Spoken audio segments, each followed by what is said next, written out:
nome é Bruna Rodrigues dos Santos, sou graduada em Nutrição pela instituição UFVJM e irei falar para vocês hoje sobre o projeto Higiene de Alimentos na Escola. Foi realizado pela Pró-Reitoria de Extensão e Cultura PROEX. O presente trabalho teve como objetivo o desenvolvimento de ações educativas para crianças de uma escola estadual do município de Diamantina. E nesse presente trabalho a gente desenvolveu com as crianças o sentido do que é saúde, partindo de noções. O trabalho teve como objetivo o desenvolvimento de ações educativas para crianças de uma escola estadual do município de Diamantina.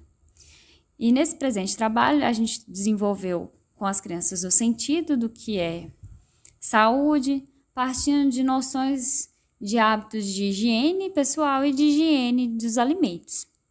A compreensão para os alunos o que é um causador de doenças gastrointestinais e uma prevenção para que não ocorra essa contaminação através dos alimentos.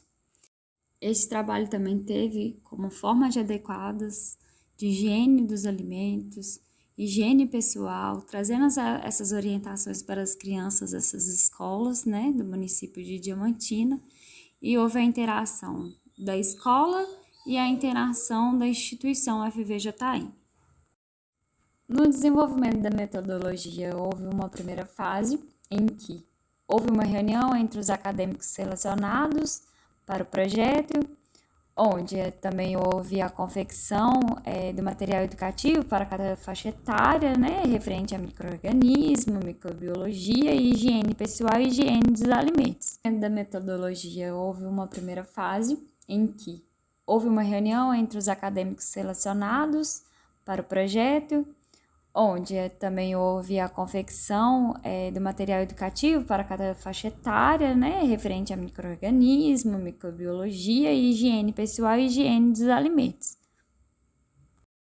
Na segunda fase, houve uma reunião entre os alunos e os acadêmicos do projeto, onde que a gente veio informar para esses alunos como que era essa atividade que iria ser realizada entre os alunos e a instituição, que a gente iria apresentar para eles, isso de uma forma lúdica, que foi confeccionado na fase.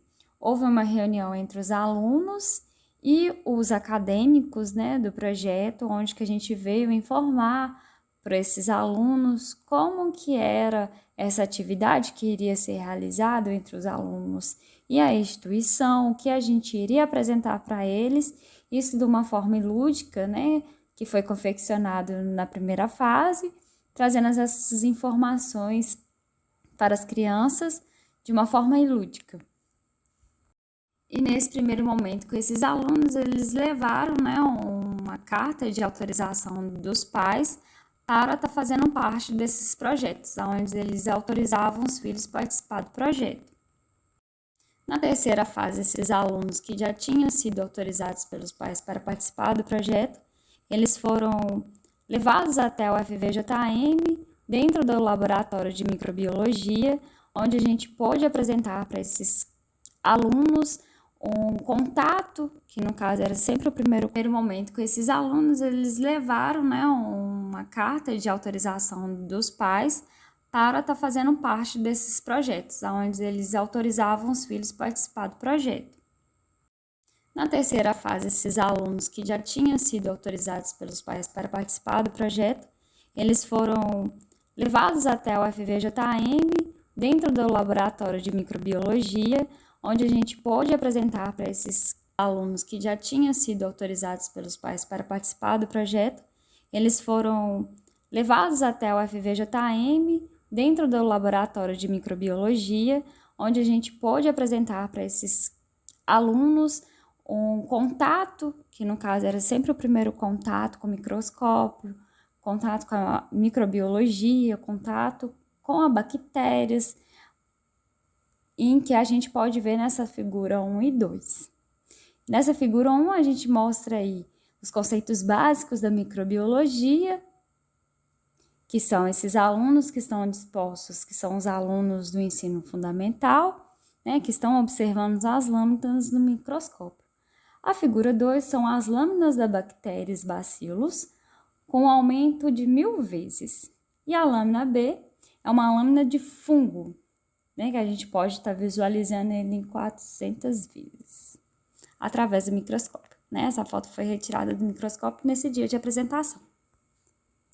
Nesse encontro, a gente fez uma realização de uma prática que foi desenvolvida de acordo com o roteiro que foi previamente estabelecido para cada faixa etária, e onde a gente pode observar na figura 3 essa é a realização desse experimento, onde tinha água normal e água hipoclorada, que é a água mais água sanitária, de acordo com as medidas de solução, de acordo com o volume de água, onde a gente tinha o alface e o tomate, e foi disponibilizado em cada recipiente, em que a gente pôde utilizar a etapa, a utilização da placa de Petri descartável, a utilização de swabs que foram esterilizados, né? Isso foi realizado através dos acadêmicos em dia anterior do experimento e levado para a sala de aula com esses alunos para fazer o experimento. Esses swabs a gente foi passando pela superfície do alimento e foi transferido para a placa de Petri para que fosse feita a incubação, né? Que é de 37 graus por 48 horas. Isso foi dentro do laboratório do UFVJN, o laboratório de microbiologia. E após uma nova fase, que é a quarta fase, a gente levou esses produtos inoculados, né, esses micro-organismos inoculados nas placas para observação dos alunos, onde eles podem observar, de acordo com a atividade 2, o crescimento de bactérias, fungos e outros micro-organismos que estavam na placa. Na imagem da figura 4, a gente pôde observar que a figura A e a figura B, que o alimento foi só higienizado com água, houve crescimento microbiológico, e a placa C e D, onde houve a higienização, né, dos alimentos, onde não houve o crescimento microbiológico. Então, as crianças podem observar, através das placas, que realmente a higienização dos alimentos, a higienização do corpo, ela é algo muito fundamental e ela deve ser feita de acordo com o que se é preconizado. Isso foi passado para os alunos e esse conhecimento levado às outras pessoas, né? Aos pais que podem escutar o aprendizado que os filhos tiveram em sala. Também foi apresentados aos alunos algumas placas de questões de higiene pessoal. Por exemplo, quando o cabelo não é lavado, né? A gente colocou nessas placas alguns fios de cabelo sujo, cortes de unhas sujas, onde esses alunos podem observar o crescimento microbiológico, né, dessas sujidades em questão a gente não vê a olho nu, mas que há bactérias, fungos e outros protozoários quando não há a higienização pessoal. Foi beneficiado cerca de 280 alunos antes da pandemia. Esses alunos tiveram a oportunidade de promover mudanças no hábito, né? Com conhecimento específico que elas tiveram sobre microbiologia, né? Que foi elaborada uma linguagem simples e que foi confeccionado de acordo com a faixa etária de cada aluno, né?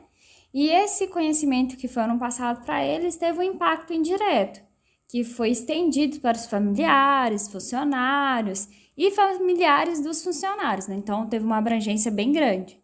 Entre os discentes, né? Tiveram a oportunidade de lidar com as dificuldades mais frequentes, né? Como lidar num projeto, ou trazer a informação para esses alunos sobre higiene pessoal e higiene dos alimentos. Com esse trabalho, né, pretendeu-se reduzir o número de ocorrências de doenças gastrointestinais, né, tendo em vista que a promoção dos bens dos hábitos de higiene, e em especial a higiene dos alimentos, é possível prevenir a transmissão de vários micro-organismos patogênicos. E com isso a gente conclui que o desenvolvimento desse projeto contribuiu na melhoria do desempenho dos alunos, né, demonstrando as atividades de desenvolvimento, né, que puderam enriquecer o conhecimento em relação aos cuidados de higiene dos alimentos. Agradeço a todos os participantes do projeto que se dedicaram de maneira exitosa para que fosse realizado, trazendo a comunidade diamantina, proporcionando essa interação com os acadêmicos da UFVJM. E, em especial, agradecimento ao professor Fulgêncio, que nos proporcionou esse projeto. E a Pró-Reitoria de Extensão e Cultura, a PROEX. Olá, o tema do trabalho é Dissecarte, uma proposta pedagógica para otimizar o processo de ensino e aprendizagem de anatomia humana no contexto de pandemia. Um relato de experiência. Os integrantes do grupo são Luiz Henrique Barroso de Paula, Felipe Vinícius Capuchinho Custódio, Vitor Vicente de Oliveira, Carolina Castro de Pado Silva, Samara Jorge Martins, Tiago de Menezes Félix Ferreira, Ana Luísa de Oliveira Rezende, e todos são integrantes da Universidade Federal dos Vales de Jequitinhonha e Mucuri, UFVJM, campus Diamantina. No ano de 2020, com o advento da pandemia da Covid-19, especialmente os cursos de graduação que possuem considerável carga horária preenchida com conteúdos práticos, ficaram impossibilitados de atuar no cenário real, contexto que impactou a abordagem de ensino de anatomia humana para acadêmicos de medicina.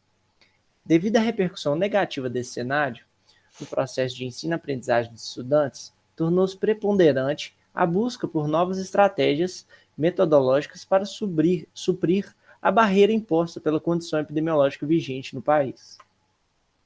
Dessa forma, o projeto de ensino de Secarte teve como objetivo resgatar diferentes formas de aprendizado e alcançar novos métodos de estudo da anatomia humana, que permitissem aos discentes desenvolver uma visão integrada do corpo humano.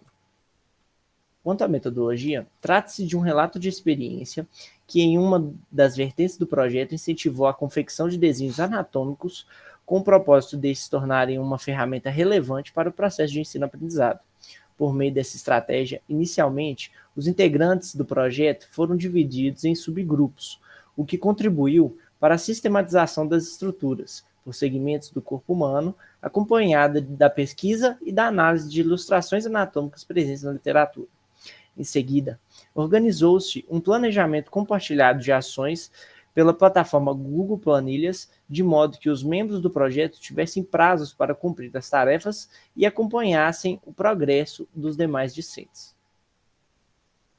Por fim, e já linkando com os nossos resultados e as nossas conclusões, os integrantes iniciaram um processo de confecção dos desenhos em formato digital e físico, de acordo com as preferências de cada ilustrador, os quais eles foram direcionados à construção de modelos anatômicos a partir de fontes referenciais previamente avaliadas, como desenho aplicativos 2D, aplicativos 3D, atlas ou imagens de peças cadavéricas também.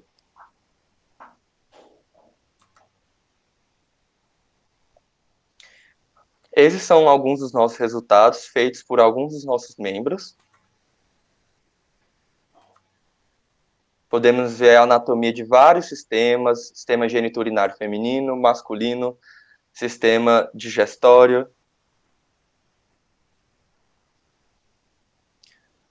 A conclusão que chegamos foi que o desenvolvimento desse processo criativo permite que os integrantes do projeto aprofundassem seus conhecimentos teóricos na nomenclatura, morfologia das estruturas e as respectivas relações anatômicas entre elas, além de conseguirem diferenciar as variações anatômicas normais das anomalias e das aberrações, que é um conhecimento essencial, principalmente para disciplinas e para especialidades médicas que necessitam de um conhecimento anatômico um pouco mais aprofundado, como, por exemplo, a cirurgia geral.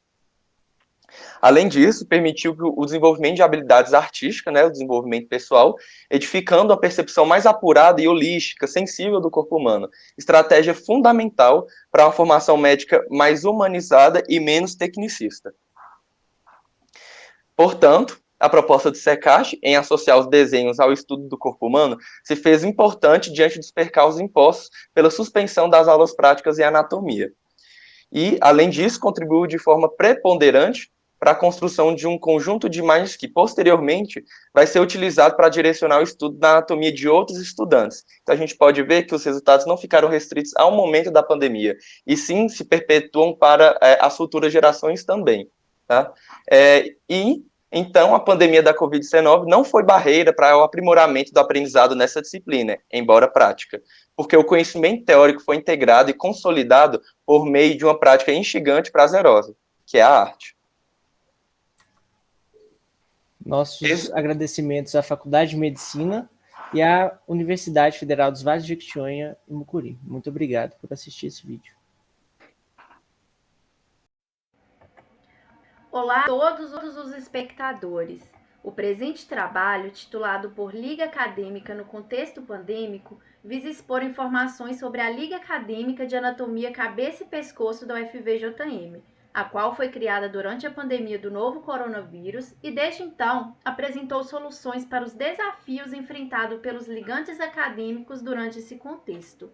O conteúdo aqui exposto foi elaborado por mim, Tatiana Aparecida dos Santos Menezes, Ana Letícia da Paixão, Bárbara Salomão de Araújo, Eduarda Kellen de Jesus Silva, Loren Souza Gomes, Maria Eduarda Paladino Santana, Paula Diniz Freitas e orientado pelo tutor da Liga e professor de anatomia da UFVJM, Dr. Amaury Pierucci.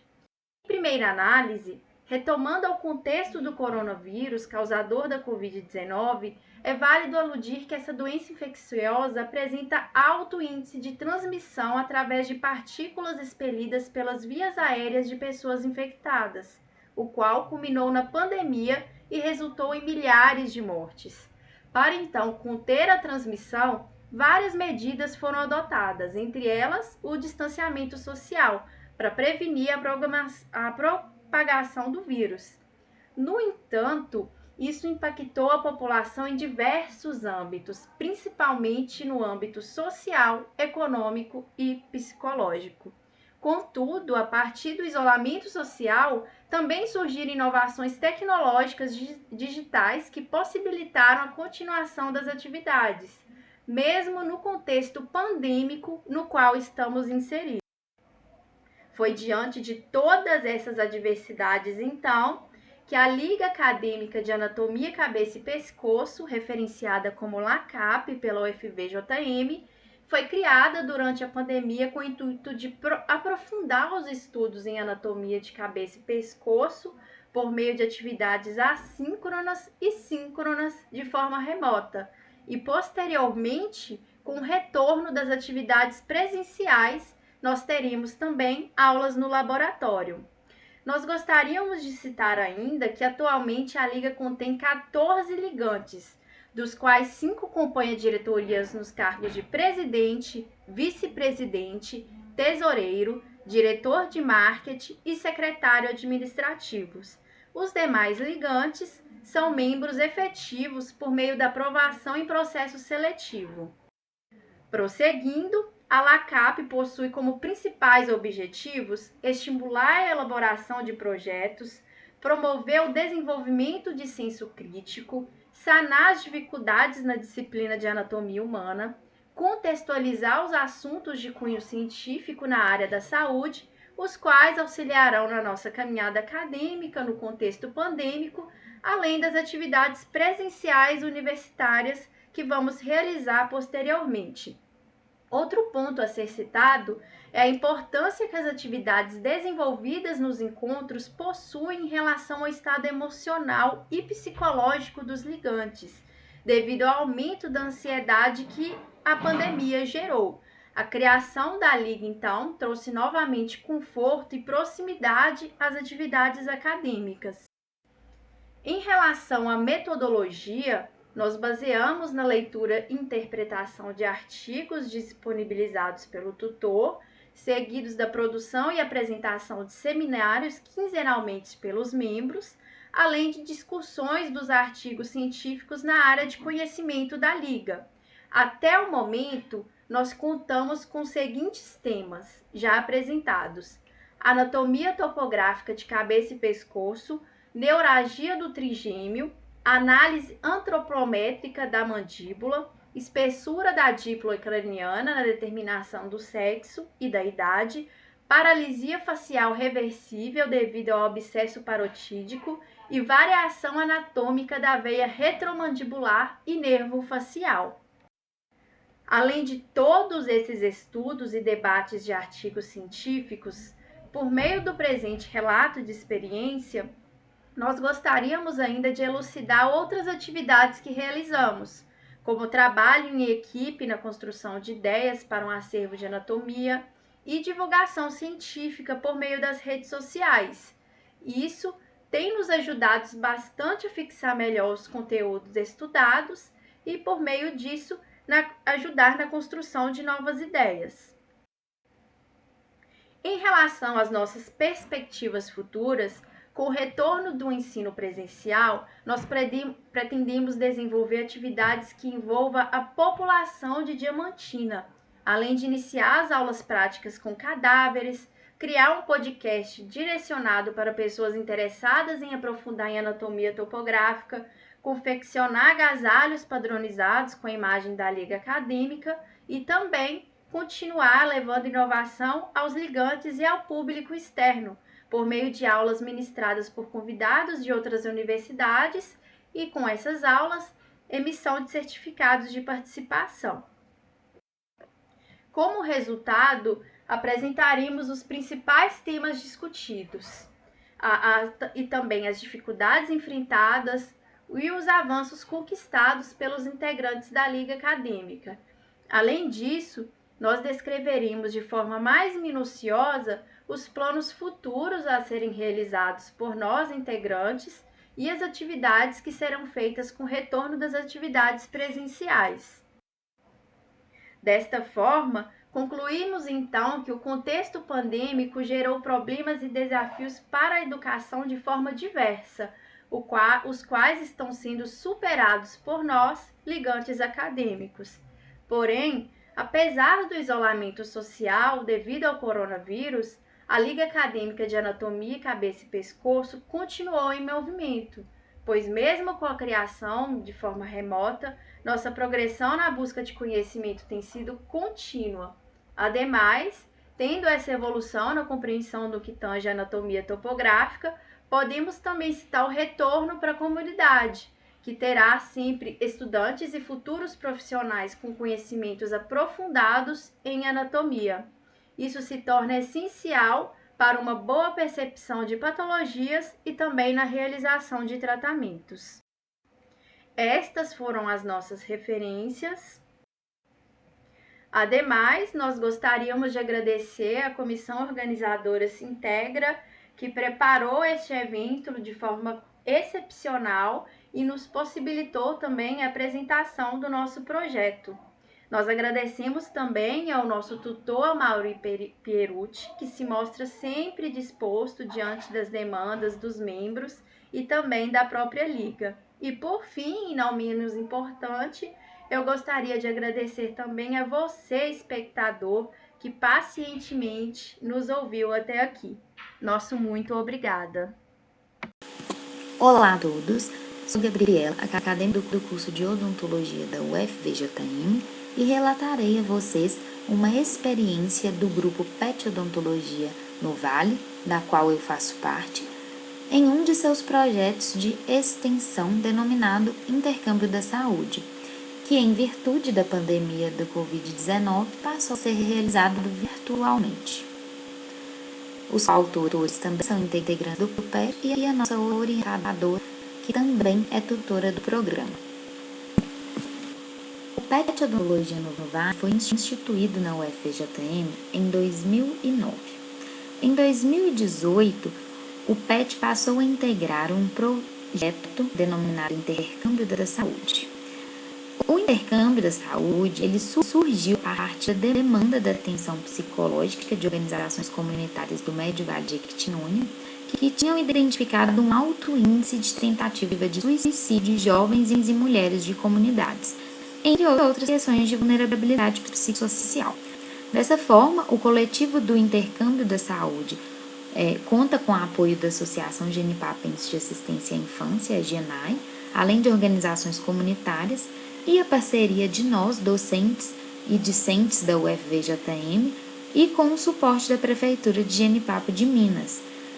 Dessa forma, o grupo de pessoas selecionado vem a Diamantina a cada 15 dias e nós, alunos do grupo PET, atendemos às demandas odontológicas sob supervisão dos professores do Departamento de Odontologia. Isso é, quando estamos em atendimentos presenciais. Entretanto, infelizmente, após a pandemia, tivemos que remanejar esses atendimentos para que acontecessem de forma virtual, como eu abordarei mais à frente. A primeira etapa do intercâmbio correspondeu à vivência terapêutica em Jenipapo de Minas, em que parte do grupo de terapeutas se deslocou para visitar as comunidades e concretizar as trocas de experiências, a criação de vínculos, a vivência da cultura local, que é riquíssima, com vários grupos de coral, tecelãs, bordadeiras, entre outros. E, dessa forma, seguiu um cronograma com duração de 3 dias. Já a segunda etapa consistiu no deslocamento dos moradores de Jenipapo de Minas para Diamantina, sendo possível o atendimento odontológico nas clínicas da UFVJM, envolvendo diversos tipos de procedimentos odontológicos. Esses atendimentos eles passaram a ser realizados de 15 em 15 dias e esses pacientes recebiam diversas terapias além da odontológica. Com o advento da pandemia da Covid-19, em 2020, foi necessário readequarmos todas as atividades realizadas pelo projeto ao modelo remoto. E assim, não havendo mais a prestação de atendimentos clínicos, físicos aos pacientes, passamos a desenvolver atividades online, de modo que pudéssemos promover a interação, a manutenção dos vínculos com a população, além de contribuir consistentemente para a superação em conjunto das adversidades oriundas do distanciamento social, bem como promover saúde, sanando suas dúvidas e fazendo algumas palestras acerca de alguns temas que eram requeridos por eles. Neste estudo, nosso objetivo é relatar a experiência dos nossos encontros realizados durante a pandemia da Covid-19, devido às circunstâncias e inviabilização dos nossos encontros presenciais.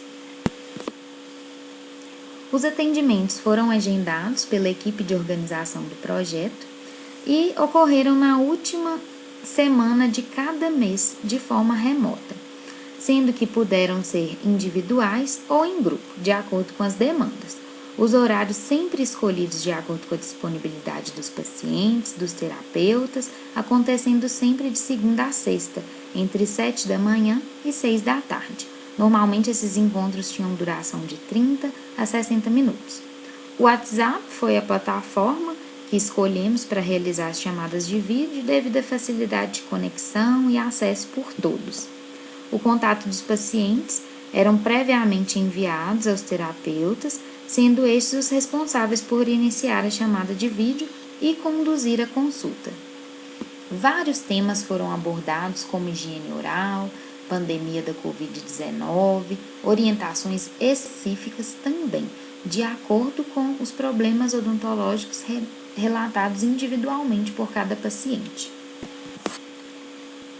Foram realizados 55 encontros remotos entre os estudantes do PET Odontologia no Vale e as mulheres participantes do intercâmbio da saúde em período de 7 meses, em que 33 foram individuais e 12 encontros coletivos, onde tivemos jogos, palestras e assim conseguimos atender a 22 mulheres. As pacientes relataram que o projeto proporcionou um impacto muito positivo em suas vidas nesse período, assim como os participantes discentes que puderam desenvolver um trabalho extremamente enriquecedor no que se refere à promoção da saúde, intercâmbio cultural e a manutenção do vínculo afetivo com as pacientes, que são os pilares do projeto. Em um dos relatos que recolhemos de uma das pacientes, ela disse: "É uma coisa maravilhosa. Todo mundo nos trata com muito carinho, atenção, e a gente se sente mais leve, todo mundo é igual, somos tratados de igual para igual, não tem ninguém superior a ninguém. É muito bom, nós somos atendidos diferente por vocês. Mudou minha visão de como era ser atendido no dentista." Assim, a gente conclui que a experiência e a troca de conhecimentos com as moradoras de Genipapo permitiu a nós discentes vivenciarmos desafios que são existentes na saúde humanizada e que às vezes não vivenciamos durante a graduação, visto que temos uma grade extremamente tecnicista e que muitas vezes falha nesse quesito de promoção da saúde e saúde humanizada. Então, é uma experiência extremamente enriquecedora a todos nós discentes.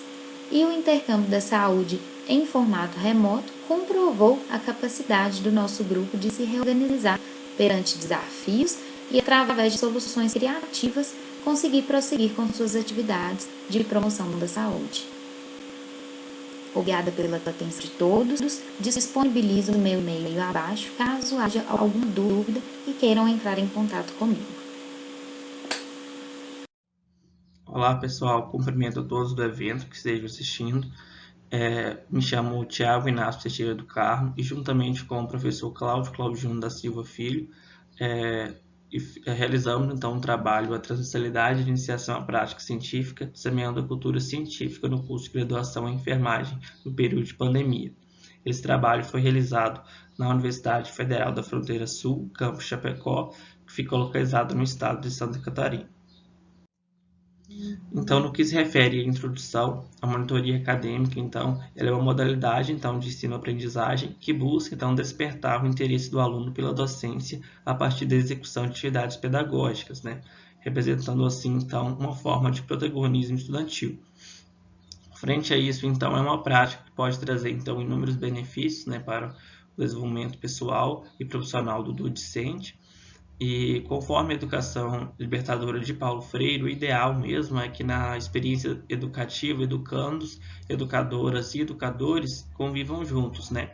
Só que com a mudança então, no cenário de formação imposta então, pelo coronavírus, professores e estudantes eles foram então desafiados a encontrar novas formas, né, de vivenciar então essas práticas de ensino.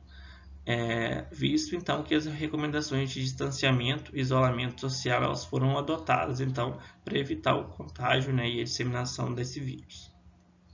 Assim então foi necessária a utilização então de tecnologias educacionais à distância como forma então de cumprir as atividades universitárias e o andamento do componente curricular. Vou falar agora então um pouco dos objetivos da metodologia, né? Então, é relatar experiências de um ano de monitoria do componente curricular de iniciação à prática científica, mais conhecido pela sigla de IPC, que foi desenvolvido em um curso de graduação de Universidade Federal do Interior durante o período de pandemia.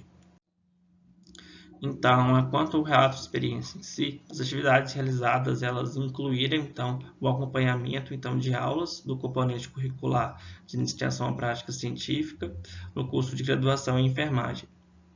E auxiliamos, então, docentes na construção de aulas teóricas e também acompanhamos também os discentes na construção de instrumentos avaliativos que foram necessários do componente. Além disso, também houve atualizações e auxílio dos alunos, né, sobre as boas práticas científicas e as normativas dos trabalhos acadêmicos. Cabe ressaltar ainda que, utilizando recursos digitais, né, foram realizadas tutorias, então, extra-classes, semanalmente, que, então, intermediavam o contato com os docentes e auxiliavam, então, na construção de pré-projetos e também fomentavam a construção de projetos de pesquisa, né, que saem deste componente.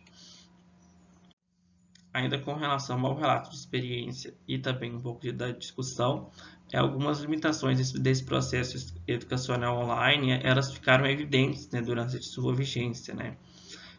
Primeiramente, a ausência então, de um grande período sem atividades práticas, né, em curso da área da saúde, incita então muitas preocupações, né, quanto à formação de profissionais capacitados e adeptos então, aos diversos cenários, né, de práticas que esses profissionais vão encontrar.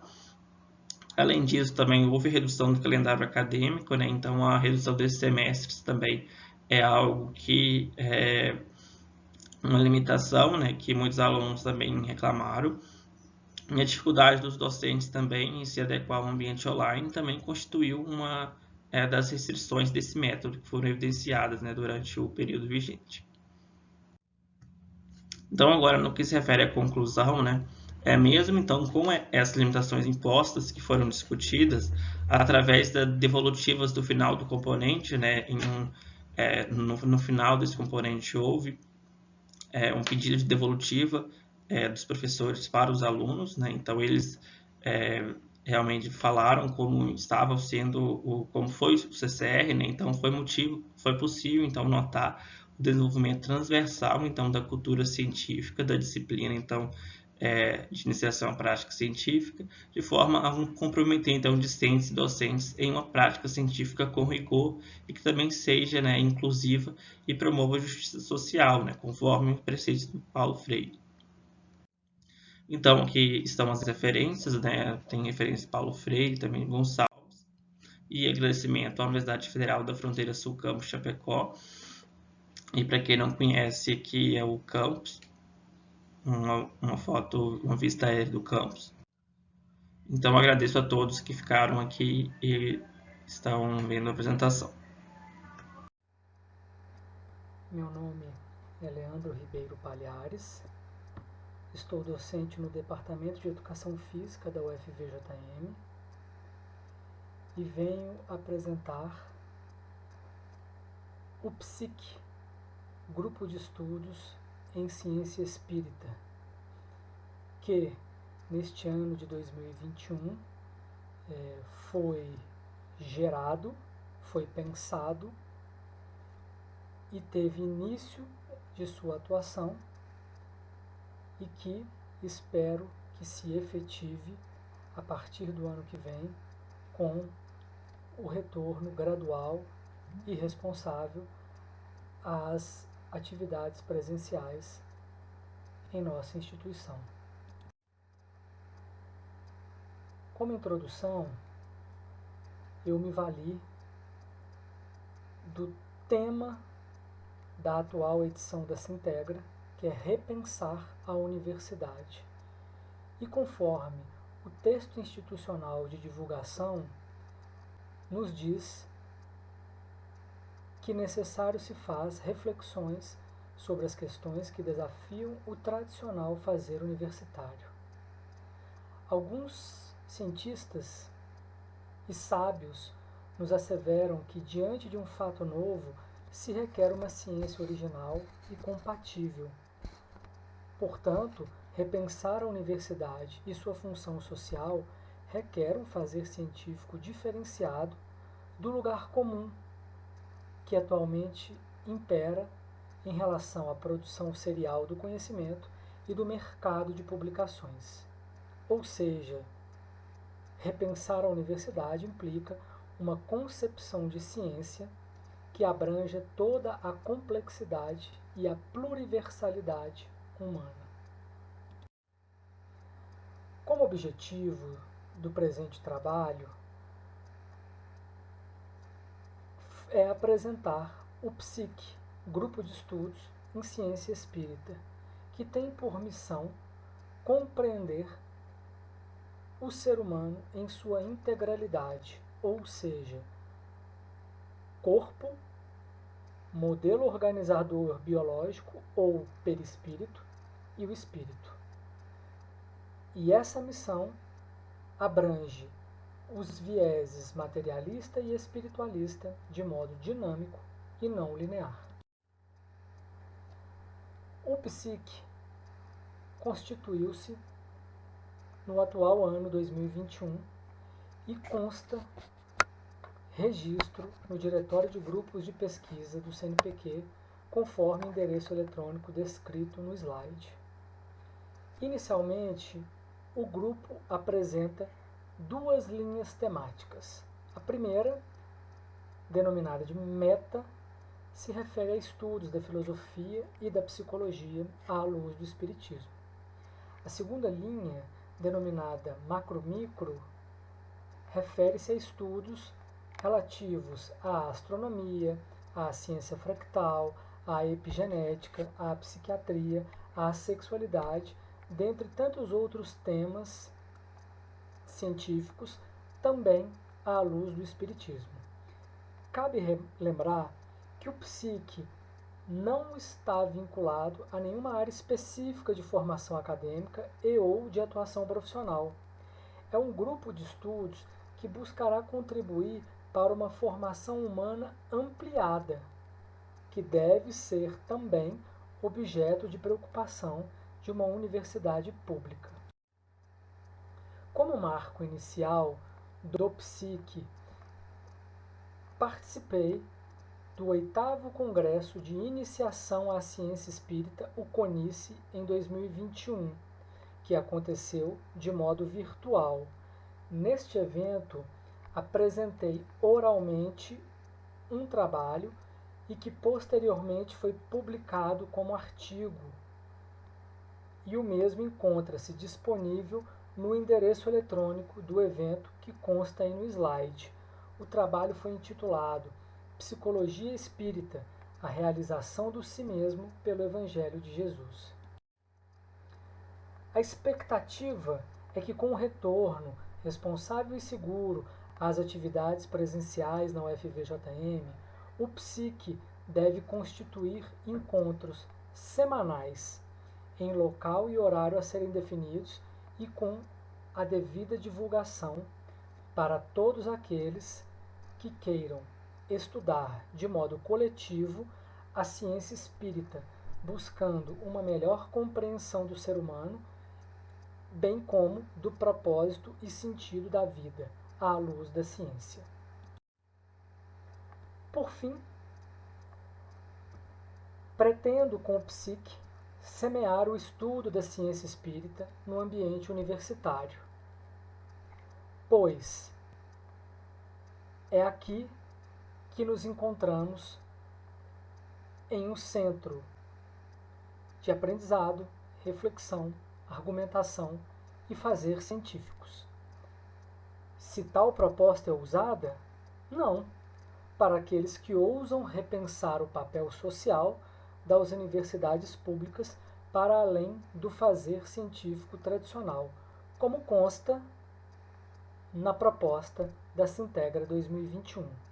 E assim, quem sabe um dia a UFVJM tornar-se-á de fato uma pluriversidade. Finalizo aqui a apresentação deste relato, agradecendo a oportunidade e desejando a todos saúde e paz. Me coloco à disposição para conversar a respeito do PSIC através do meu contato institucional que consta aqui no slide. Um abraço. Olá, meu nome é Júlia Jamílio Vitor Santos e eu vou apresentar o trabalho intitulado Ações de Integração com a Comunidade através de Atividades Remotas. O grupo que desenvolveu o trabalho, então, é composto por mim, por Mariana Pereira, por Jefferson Santos, por Etiane de Matos, Larissa Costa, Eveline Peixoto, Ana Cláudia Teles e nossa professora e também tutora, Paula Cristina Peli Paiva. Para introduzir nosso trabalho, então, eu trouxe algumas informações. Em todo o mundo, os sistemas educacionais foram afetados pela pandemia do Covid-19, como já é difundido dentro das mídias desde 2020, né? Sendo que em mais de 150 países a pandemia produziu o fechamento das instituições de ensino, como escolas, faculdades e também as universidades do país. E cerca de um mês após ser declarada a emergência em saúde pública no Brasil pela Covid, o MEC, por meio da portaria número 343/2020, ele autorizou a substituição de aulas presenciais por aulas online, e isso ocorreu por meio das plataformas digitais, né? E abrangeu desde a educação de nível básico até o ensino superior. E se tratando das universidades brasileiras, esse período de transição, ele trouxe consigo diversos questionamentos, pois se tratava de um ambiente totalmente novo, tanto para docentes quanto para discentes e demais profissionais de ensino. E dentre essas demandas, esses questionamentos que surgiu também a necessidade de alternativas de ensino que facilitasse esse momento de interação e trocas entre professores e acadêmicos, né, e demais funcionários, que inclui desde a didática de ensino até as políticas de avaliação e interação em sala de aula, por exemplo. E com o passar do tempo, as atividades remotas se tornaram uma forma de complementar a grade curricular dos cursos, e a partir daí surge essa enorme quantidade de eventos que a gente vê nas redes sociais, que acontecem de forma online, que possibilitam a diversificação e a ampliação de oportunidades de ensino dentro das instituições. As ferramentas online, elas também deixaram de ser apenas uma dificuldade, né?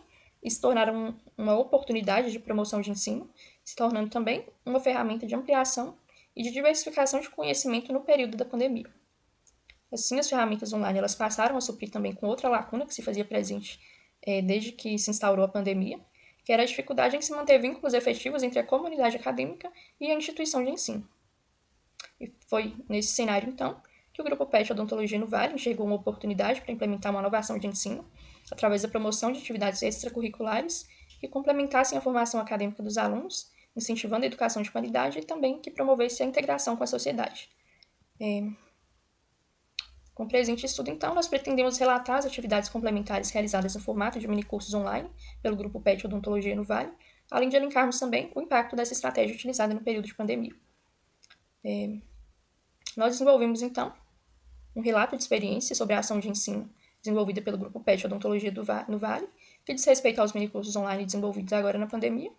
E, inicialmente, nós aplicamos um questionário aos discentes através do Google Forms para elencar os interesses da comunidade acadêmica em relação a temas que poderiam ser desenvolvidos através desses minicursos.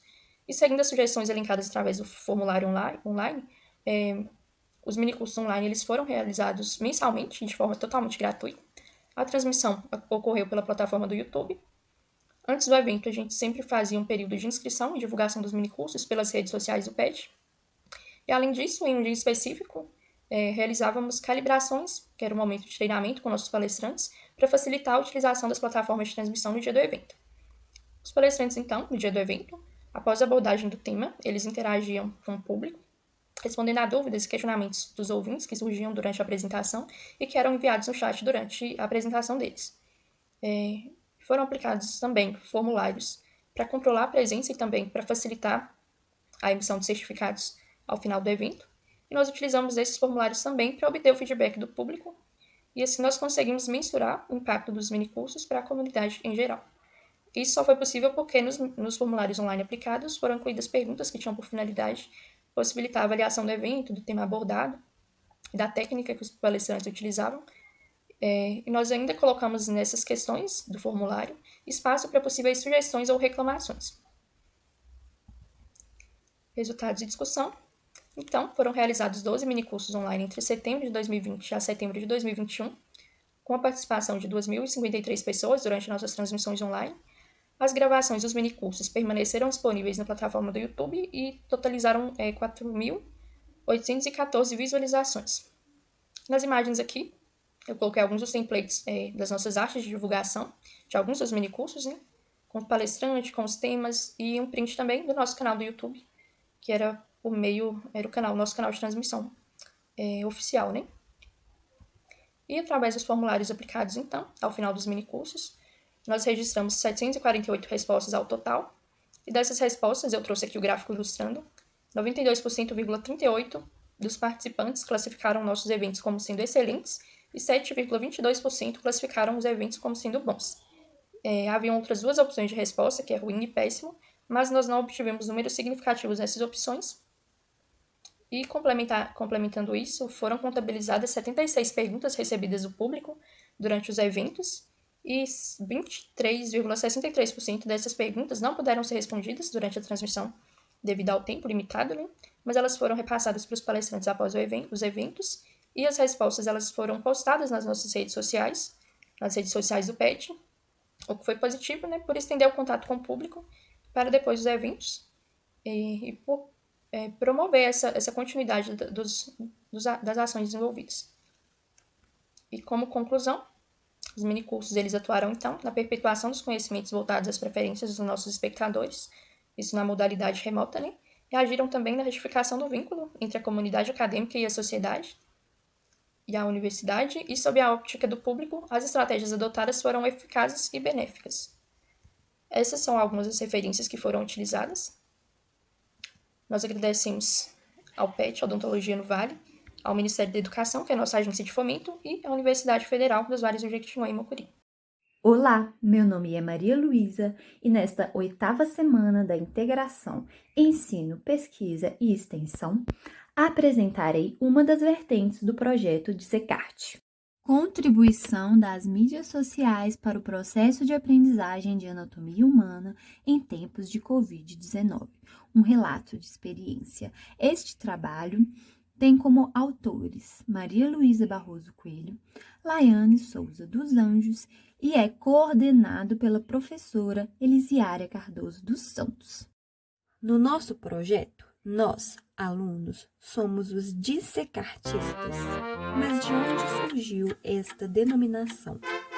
Inicialmente, um dos objetivos do projeto de ensino Dissecarte seria a dissecação dos 2 cadáveres fornecidos pela Universidade Federal de Minas Gerais à nossa unidade, a FAMED, da UFVJM. O nome Dissecarte, portanto, advém da ideia de que a dissecação é um trabalho artístico, manual, delicado e cirúrgico. Entretanto, com o advento da pandemia da Covid-19, foram priorizadas a criação de novas estratégias direcionadas à incrementação do processo de ensino e de aprendizagem da anatomia humana, uma vez que a impossibilidade de realizar atividades práticas nesse período trouxe prejuízos para a integração e consolidação dos conteúdos dessa disciplina. Para falar um pouco dos objetivos de nosso trabalho, teremos aqui uma presença ilustre para a história da anatomia, o Kate Moore.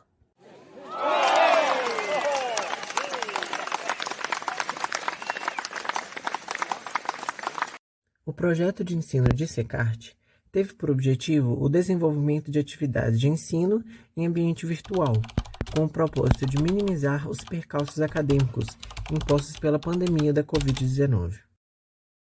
Dessa forma, o presente trabalho trata-se de um relato de experiência cuja vertente do projeto realizou a confecção e a ampla divulgação em mídias sociais de mapas mentais e materiais de apoio, a exemplo de flashcards com conteúdos teórico-práticos e de propostas de questões para fundamentar a fixação do conhecimento em anatomia humana.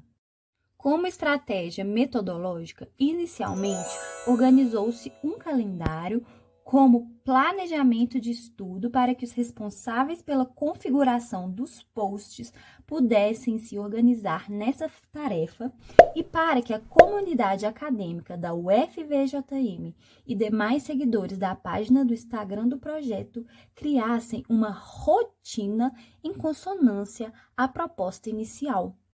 A seguir, mostraremos o post da divulgação deste calendário para a comunidade acadêmica. O projeto de ensino Dissecarte apresenta Revisa Anato em 3 meses. Que barulho é esse? Parece assustador, né, gente? Mas isso aparece. Durante os meses de agosto, setembro e outubro, nas segundas, quartas e sextas, só segunda, quarta e sexta, no horário das 14 horas, você estudará 1 horinha. Não precisa chorar, é só 1 hora e nós vamos colocar os temas para vocês estudarem no nosso feed. De grão em grão, ou melhor, de fatia em fatia, você aprende anatomia. De modo geral, essa estratégia, por proporcionar maior engajamento entre os usuários do aplicativo, contribuiu para acelerar a difusão dos conteúdos, uma vez que a plataforma do Instagram tornou-se um grande meio de comunicação e informação. Além disso, cabe ressaltar que as publicações divulgadas tornaram-se material impresso no formato de flashcards, de modo que, a partir da disponibilização do mesmo nos laboratórios de anatomia da Faculdade de Medicina da UFVJM do campus JK, tornar-se-á um material de consulta com um caráter revisional. Portanto, O projeto parte do pressuposto de que a aprendizagem em anatomia, considerando a metodologia proposta, é uma etapa primordial no que se refere à formação do profissional da área da saúde. Desse modo, o conteúdo apresentado evidencia a relevância da adaptação de acadêmicos e profissionais de saúde ao espaço virtual. Há necessidade de voltar a algumas atividades de aprendizado às novas plataformas online e de conhecer estratégias para alcançar o público-alvo, colaborando para uma melhor e mais dinâmica formação profissional. O projeto de ensino de SECART agradece ao FVJM e à Pró-Reitoria de Assistência Estudantil, PROAE. Siga o nosso Instagram e conheça melhor a nossa proposta. Obrigada!